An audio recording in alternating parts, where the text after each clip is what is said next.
Deadlier than maple syrup.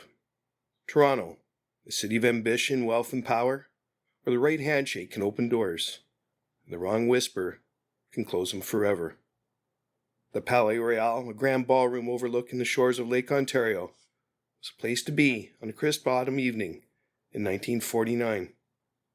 The city's elite gathered under their glittering chandeliers, sipping champagne, trading pleasantries, making quiet deals that shape the future. And in the midst of it all, Sylvia Parker, the wife of a rising politician, dazzling, untouchable, as it would turn out, very, very dangerous. The murder that unfolded that night would be remembered not just for its brazenness, but for the trail of deception, betrayal, and corruption it would expose. A bohemian artist, a can of maple syrup, and a network of smuggling that went far beyond sweet breakfast condiments. What seemed like a crime of passion quickly revealed itself to be something much darker, a tangled web that reached into the highest echelons of power. It took two of Toronto's sharpest detectives, Mick McCathie and MacNeely, to unravel the truth. But what they found, well, let's just say some secrets are meant to stay buried. This is Deadlier than maple syrup, and this is Ontario Cold Cases, Canada's true crime podcast. Hello, I'm Jay Nichol of Nichol Investigations, and this is an Ontario Cold Cases, Canada's true crime podcast, fictional episode of Who Done It Wednesdays, and a Mick and Mack mystery. Go back to the golden era of detective fiction and enjoy stories in the tradition of the greats of writing, from Agatha Christie to Raymond Chandler to John Creasy. These are short stories. I hope you enjoy.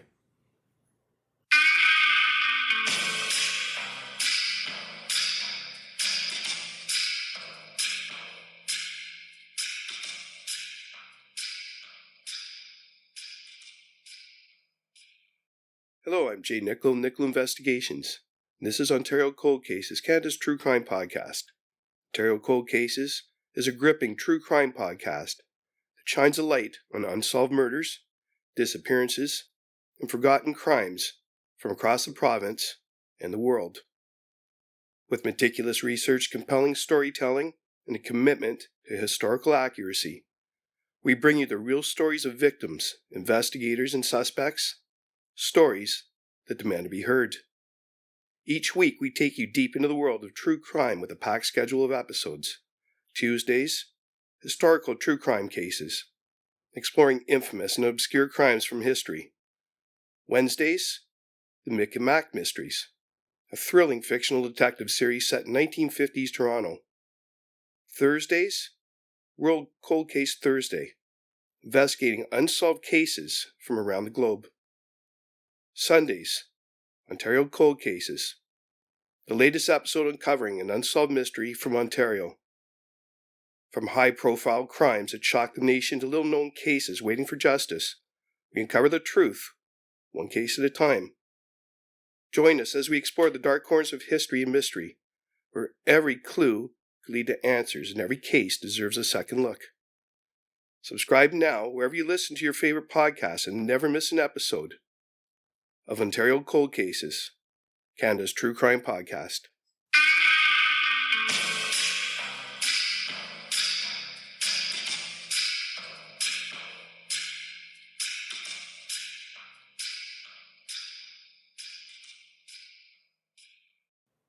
Act 1.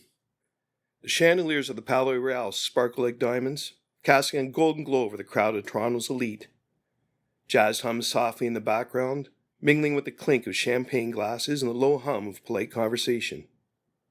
Politician Henry Parker, a man with a spotless public image and an ambition that stretched all the way to Ottawa, shaking hands with donors and flashing his practiced smile. By his side stood Sylvia Parker, his wife, and the real star of the evening. Draped in pearls and a gown that shimmered with her every step, Sylvia held court with effortless charm. Her laugh rang out like a bell, drawing every eye in the room. But behind that dazzling smile, there was an edge, a hint of mischief that kept her the subject of endless whispers. "Darling, you're positively glowing tonight," Henry said, his smile as polished as his cufflinks. "Thank you, dear," Sylvia replied, her tone sweet but distant. Her gaze drifted past him, scanning the room till it landed on a tall, wiry man in a crumpled suit standing by the bar. She downed the rest of her champagne and handed Henry her empty glass. "If you'll excuse me, I think I see someone I simply must say hello to." Henry's jaw tightened, but he said nothing as Sylvia swept away, her gown trailing behind her like a comet's tail. Mick McCathie adjusted his brown fedora and nudged his partner, MacNeely, who was already eyeing the hors d'oeuvres. "Keep your eyes sharp," Mick muttered. "We're here to keep things quiet, not snack our way through the investigation." "I'm multitasking," Mac replied, popping a bacon-wrapped scallop into his mouth. "Besides, nothing's happened yet." "Give it time," Mick said, scanning the crowd. "With a setup like this, trouble's bound to show up sooner or later." Trouble arrived 5 minutes later in the form of a scream. The music screeched to a halt as all heads turned toward the source of the commotion. A waiter burst through the kitchen doors, his white jacket smeared with what looked like blood. "Help!" the waiter shouted. "There's been a murder." The scene backstage was a study in chaos. Staff members were clustered near the body, whispering and exchanging nervous glances. The victim lay sprawled on the floor, a dark stain spreading across the front of his shirt. Beside him was an overturned can of maple syrup, sticky liquid pooling around his head like a gruesome halo. "Well, that's a first," Max said, crouching beside the body. "Death by syrup." "It's not the syrup that killed him," Mick said, pointing to the stab wound just below the ribs. "But it does make things more interesting." As Mick examined the scene, Max stood and surveyed the gathered staff. His eyes landed on a nervous-looking man in a crumpled suit, hovering near the edge of the group. It was the same man Sylvia had been talking to earlier. "You there," Mac called. "What's your name?" The man flinched. He said, "Jerry, I'm a stagehand. Sylvia Parker commissioned Martin to paint her portrait. I did some work for him on the side." "What were you doing back here?" Mick asked, his tone sharp. I was, Before Jerry could finish, Sylvia herself appeared, sweeping into the room like a storm. "What's going on here?" she demanded, her eyes flicked between Mick and the body on the floor. "Is that... Oh no, poor Jerry." "Jerry's not the one who's dead," Max said. "But he does have some explaining to do." "Jerry is harmless," Sylvia said, her tone icy. "If you're looking for someone to question, perhaps you should start with my husband. He's the one who benefits most from a little scandal disappearing." Mick's eyebrows rose. "Interesting theory, Mrs. Parker. Right now, everyone's a suspect, including you." Sylvia's laugh was light. There was no mistaking the edge beneath it. "Well, detectives, I do love a good mystery. Let's see if you're clever enough to solve this one." As Sylvia turned and sashayed out of the room, Mick and Mack exchanged a glance. "I've got a feeling," Mack said, "that this case is going to be sticky in more ways than one." "Start with Martin," Mick said, turning back to the trembling artist. "Got a few questions about that portrait."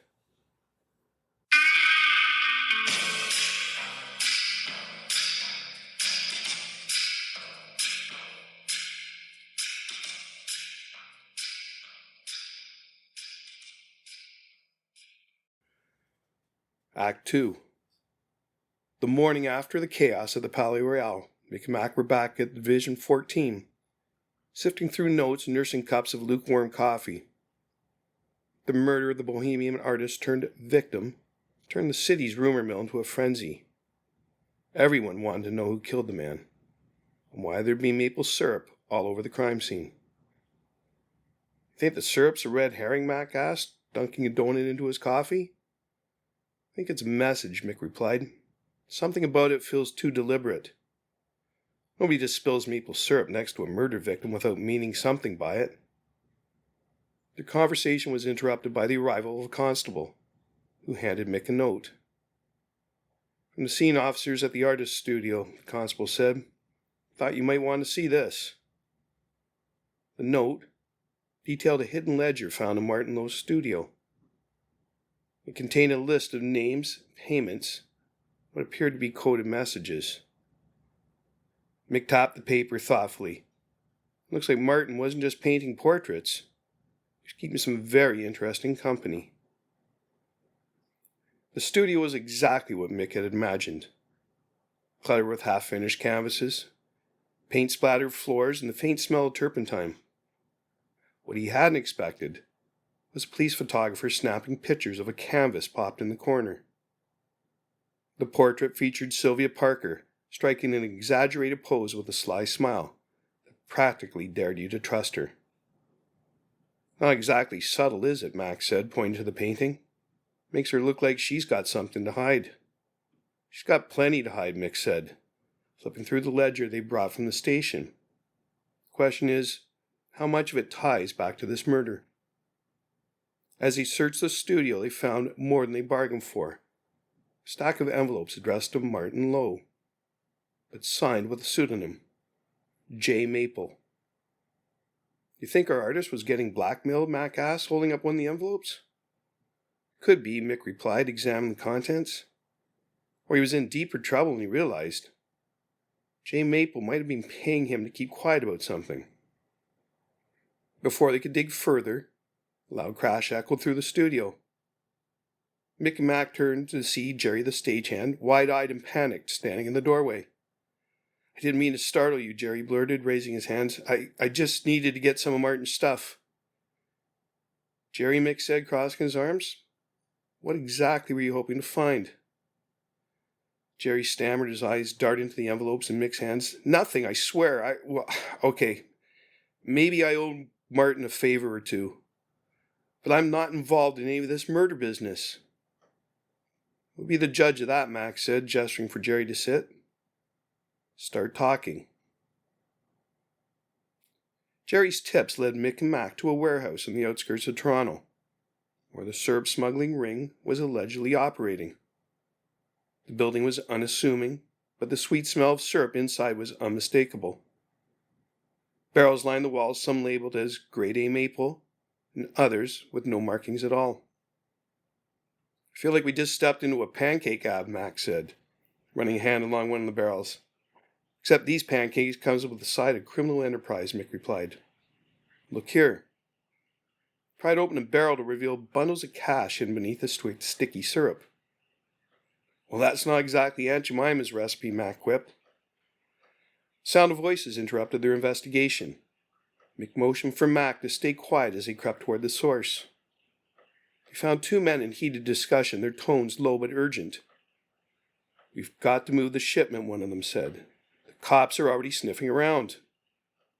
Not until we get the signal from J. Maple, the other replied. We're not risking this operation because you're getting jumpy. Mick and Mack exchanged a look. Looks like we found our operation, Mick whispered. The detectives were about to make their move when one of the men spotted them. Hey, he shouted, reaching for a nearby crowbar. What followed was a chaotic brawl that ended with both suspects being subdued and covered in sticky syrup. Mac wiped his hands in his coat, grimacing. Think they make a laundry detergent for this? Focus, Mick said, flipping one of the men's wallets open. Inside was a card with a maple leaf embossed on it and the initials, J.M. Looks like we're getting closer, Mick said, pocketing the card. Something tells me Sylvia Parker's still the key to all this. Back at the station, Mick and Mack reviewed the evidence they gathered, the ledger, the envelopes, and the information from the warehouse. All roads seemed to lead back to J. Maple and their connection to the Parkers. You know what I think, Mac said, leaning back in his chair? Sylvia's playing a bigger game than we realized. She's not just involved, she's pulling the strings. It's time we paid her another visit, Mick said, grabbing his coat. This time, let's see how she dances when we put the heat on. The case was heating up, and Mick and Mack were about to step into a web of deceit that went deeper than they ever imagined.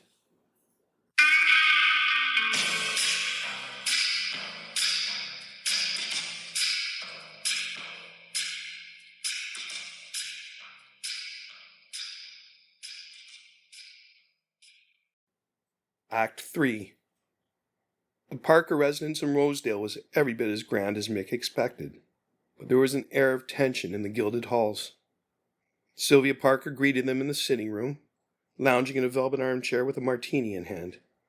Her sly smile returned as the detectives entered. "Gentlemen," she purred, "to what do I owe this unexpected visit?"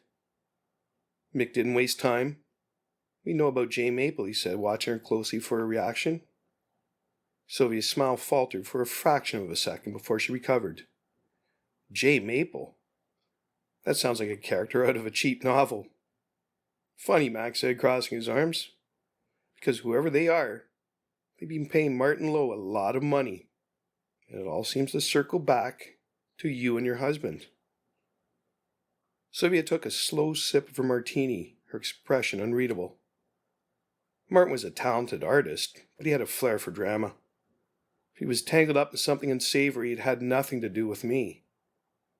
"We also found barrels of cash, hidden in maple syrup," Mick added. "Care to explain that?" Sylvia's laugh was sharp and brittle. "Cash and syrup? My, you two are living in a different world entirely." Before Mick could press her further, the door burst open, and Henry Parker strode in, his face red with anger. "What is the meaning of this?" he demanded. "My wife is not some common criminal to be interrogated in her own home." "No, but she's tied to a murder investigation," Mick replied calmly. "Until we know more, everyone's a suspect, including you, Mr. Parker." Henry's jaw tightened, but he said nothing. Sylvia's smile returned, and she leaned back in her chair, clearly enjoying her husband's discomfort. Back at Division 14, Mick and Mack combed through the evidence, piecing together the tangled web surrounding the Parkers. Every lead seemed to bring them closer to J. Maple, but the identity of the mysterious figure remained elusive. That changed when Jerry the stagehand reappeared, looking even more nervous than before. "I remembered something," Jerry said, shifting from foot to foot. "Martin mentioned J. Maple once. Said they were someone high up. Someone untouchable." "High up in what?" Mac asked. Jerry hesitated. "Politics," he said finally. "Or maybe business. All I know is Martin was scared of them. Real scared." Mick and Mack returned to the warehouse, this time with a warrant. The barrels of syrup had been replaced, but the operation was far from dormant. Hidden in a back office, they found a safe containing documents that connected the smuggling operation to Henry Parker's campaign. Well, Mac said, holding up a ledger with Parker's name on it. "Looks like Mr. Clean isn't so clean after all." "Here's the kicker," Mick said, pulling out a photograph.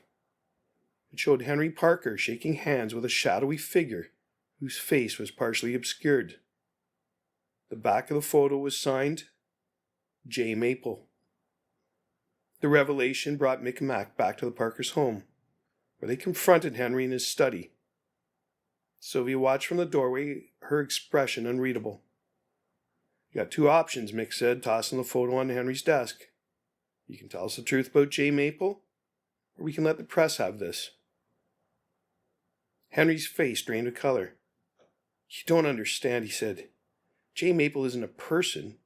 It's an alias for a group. They fund campaigns, but they expect favors in return. I didn't have a choice." "And Martin Lowe?" Mac asked. "Was killing him one of those favors?" Henry looked genuinely horrified. "I didn't kill him. He was supposed to disappear quietly, but someone's got to him before he could leave town." "Who?" Mick demanded. Before Henry could answer, Sylvia stepped forward, her heels clicking on the polished floor. "That would be me," she said, her voice calm and cold. The room fell silent as all eyes turned to her. "Martin was a liability," Sylvia continued. "He was going to expose everything, and I couldn't let that happen. Henry may be spineless, but I'm not." Henry stared at her in shock.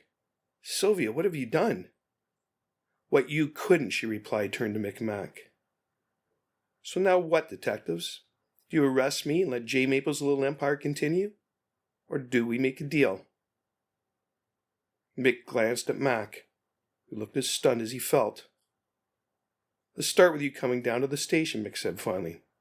"We'll figure out the rest from there." Sylvia smiled faintly. Fair enough, she said, holding out her wrists for the cuffs. But trust me, this isn't over. As they led Sylvia out of the house, Mick couldn't shake the feeling that she was right. The case might be wrapping up, but the ripples of J. Maple's influence were far from contained. For now, though, they had their killer. You ever feel like we're just scratching the surface, Mac asked as he watched Sylvia climb into the squad car. Every day, Mick replied, lighting a cigarette. That's the job, isn't it?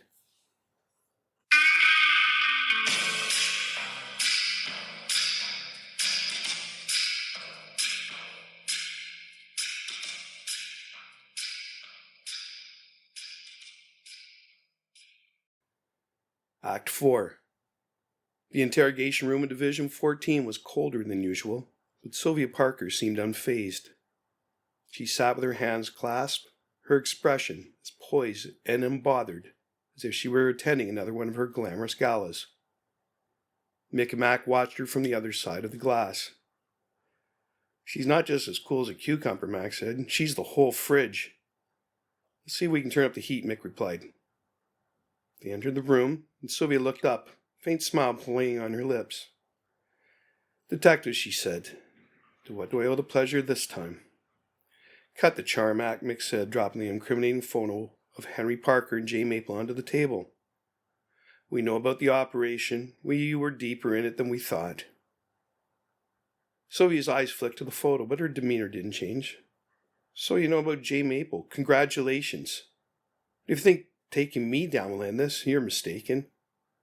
Why don't you enlighten us? Mac asked, leaning against the wall. Sylvia sighed, folding her hands. J. Maple isn't a person. It's a network. Politicians, businessmen, even law enforcement. They fund campaigns, smuggle goods, launder money. It's all connected. Henry couldn't say no, and frankly, neither could I. You could have walked away, Mick said. Sylvia's laugh was sharp. Done what? Host bake sales? The moment you're in for life. Martin Lowe thought he could get out, and look what that got him. Mick's jaw tightened. You killed him because he was going to expose the operation? Sylvia tilted her head. You make it sound so crude. I simply ensured that his impulsiveness wouldn't jeopardize everything. And let's be honest, detectives, if I hadn't, someone else would have. Max stepped forward, his voice rising.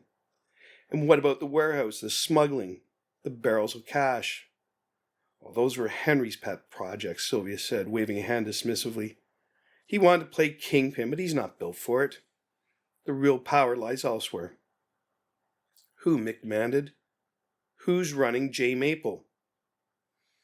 Sylvia's smile widened. That, gentlemen, is a question I'll leave you to answer, assuming you live long enough. 2 days later, Mick and Mack found themselves back at the Palais Royale. This time for a hastily organized charity gala. It was Henry Parker's attempt to salvage his reputation, though the cracks in his polished image were starting to show. The guest list was thinner, the press less enthusiastic. You really think this is where J. Maple will make their move? Mac asked, adjusting his tie. Sylvia's right about one thing, Mick said. This isn't just about her or Henry. The network's too big to ignore. If they think we're closing in, they'll try to send a message. Sure enough, as night wore on, Mick's instincts proved correct. Amid the crowded tuxedos and evening gowns, a man approached Henry Parker with a whispered warning. Henry's face went pale and he hurried toward the exit. There he goes, Max said. Want to bet he's meeting someone? Don't need to bet, Mick replied, already moving. Henry's destination was a private room on the top floor of the Palais Royale. Mick and Mack followed, their footsteps muffled on the plush carpet. Inside they found Henry in a heated argument with two men dressed in sharp suits. You told me this was under control, Henry hissed. It was, one of the men replied, till your wife decided to play hero. Now we have cops sniffing around. You're a liability, Parker. That's enough, Mick said, stepping in the room with his revolver drawn. Hands where we can see them. The man froze, but Henry looked almost relieved. Detectives, you don't understand. They were going to... Save it, Max said, covering the other men. You got plenty of time to explain downtown. One of the men made a break for it, but Mick was faster. He tackled him to the ground, pinning him with a knee. The man's wallet fell from his pocket, revealing an ID card with a now familiar maple leaf insignia. Looks like we found another branch of the tree, Mick said, flipping the card in his hand. Sylvia Parker was sentenced to life in prison for her role in Martin Lowe's murder, though she maintained her composure throughout the trial. Henry Parker, meanwhile, cut a deal, exposing several key players in the J Maple network in exchange for a reduced sentence. The network itself proved harder to dismantle. For every lead Mick and Mack followed, another seemed to appear. But they weren't giving up, not while there were still pieces of the puzzle left to uncover. On a quiet evening back at Division 14, Mack leaned back in his chair and sighed. You think we'll ever get to the root of this? Mick lit a cigarette, the glow illuminating his thoughtful expression.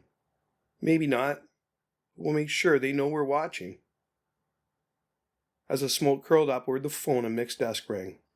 Another case, another lead. The hunt for justice never stopped in Toronto. And neither did Mick and Mack. Thank you for listening. This has been J. Nickel Investigations, and a Mick and Mack mystery. If you enjoy these fictional episodes of Toronto's finest, tune in every Wednesday for a new episode. Ontario Cold Cases, Canada's true crime podcast, is available wherever you listen to your favorite podcasts. Subscribe to Ontario Cold Cases today so you never miss an episode. Please share your thoughts and questions in the comments. Good night.